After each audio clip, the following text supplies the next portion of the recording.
Role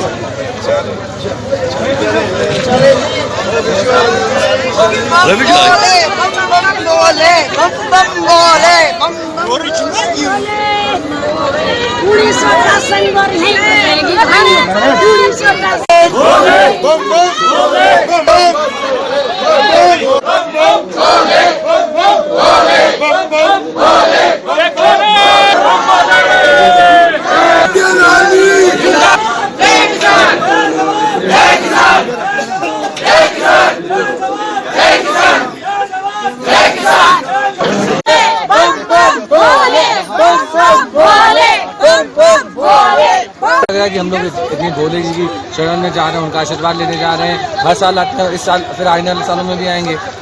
जी जी। तो क्या ऐसा फील हो रहा है कि हम लोग इतनी अच्छी बातों का नज़ारा देखने को मिल रहा है भोले जी की दर्शन करने।